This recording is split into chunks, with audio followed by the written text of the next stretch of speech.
तो hello friends, स्वागत है आपका इस सीरीज़ के अगले वीडियो में जैन एआई का। सो कोडिंग यूजिंग जैन एआई। सो हम जैसे कि हमने लास्ट वीडियो में देखा था कि जैन एआई क्या होता है। ठीक है, Claude, chat GPT, Gemini, LangChain, ये हमने कीवर्ड्स इंट्रोड्यूस किए थे। तो स्टेप बाय स्टेप हम आगे बढ़ेंगे। तो ये भी एक इंट्रोडक्शन पार्ट का सेकंड वीडियो रहेगा जिसमें हम आपको एक्सप्लेन करेंगे कि एआई और जेन एआई में डिफरेंस क्या है।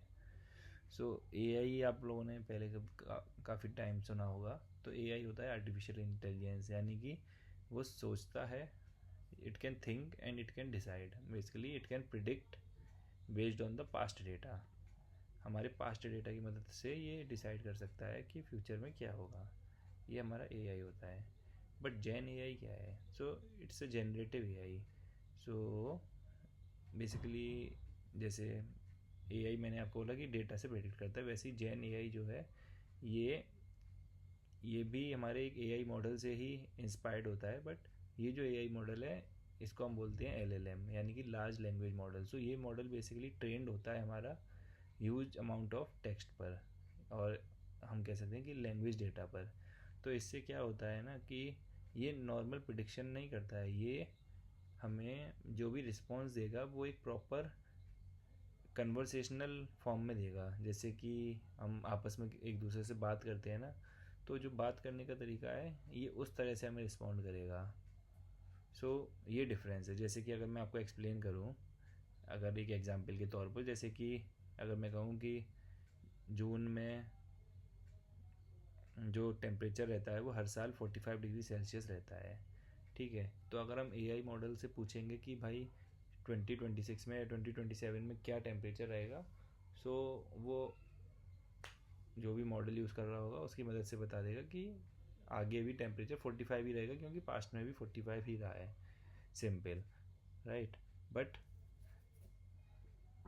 जैसे कि या फिर सपोज़ करो अगर टेम्परेचर हर साल बढ़ रहा है, जैसे पहले 40 था, देन 41 हो गया, देन नेक्स्ट ईयर 42 हो गया, देन 43 44 हो गया, तो एआई हमारा प्रेडिक्ट करेगा कि 2026 में 45 होगा, देन 46 होगा, देन 2027 में 46 होगा, 28 में 47 होगा, लाइक वाइज। ये हमारा पास्ट डेटा से प्रिडिक्ट करता है। फाइन, ठीक है। अब हम आ जाते हैं एलएलएम पर। तो एलएलएम जैसे मैंने आपको बताया था कि एआई मॉडल ही होते हैं जो कि ह्यूज टेक्स्ट डेटा पर ट्रेंड होते हैं, जिससे कि ये ह्यूमन लैंग्वेज में कन्वर्सेशन कर पाते हैं। सो एक एग्जांपल मैं देता हूँ कंपैरिजन का, जिसमें हम एआई और एलएलएम को कंपेयर करके दिखाएंगे आपको। तो अगर मैं सिंपल भाषा में बोलूँ कि अगर मैंने एक टास्क दिया है एआई को कि हमने एक रेज्यूमे अपलोड किया है और उससे फीडबैक मांगते हैं, ठीक है, तो उस एक मॉडल होगा जो हमारा रेज्यूमे को अंडरस्टैंड करता होगा। वो मॉडल हमें कुछ आउटपुट देगा सिमिलर टू कि आपका 78% मैच आया है सॉफ्टवेयर जॉब्स के लिए बेस्ड ऑन योर रेज्यूमे। ठीक है, तो इसने हमें एक पैरामीटर दे दिया कि 78% आपका सॉफ्टवेयर जॉब के लिए मैच है। सो ये हमारा एआई का काम है। बट अगर सेम चीज़ अगर हम एलएलएम से पूछेंगे तो वो हमें एक कन्वर्सेशनल फॉर्म में देगा, वो हमें कोई पैरामीटर्स नहीं दे रहा है। जैसे कि अगर इसमें आप देखेंगे कि 78% उसने एग्जैक्ट पैरामीटर दिया है हमें कि इस पैरामीटर पर आपका जॉब सॉफ्टवेयर जॉब के लिए आपकी एलिजिबिलिटी है या फिर आपका मैच है। बट एलएलएम क्या बताए, बोलेगा कि your resume is strong but add more details about your React projects, also include your GitHub link. So ये बेसिकली हमें सजेशंस दे रहा है।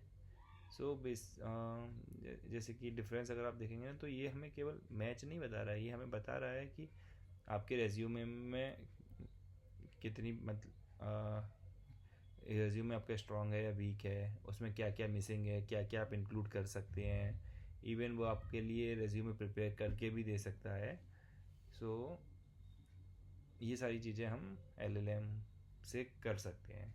सो ये मतलब ये लार्ज डेटा सेट पर ट्रेंड होता है। सो ये एक मेजर डिफरेंस है हमारा एआई और एलएलएम मॉडल्स में।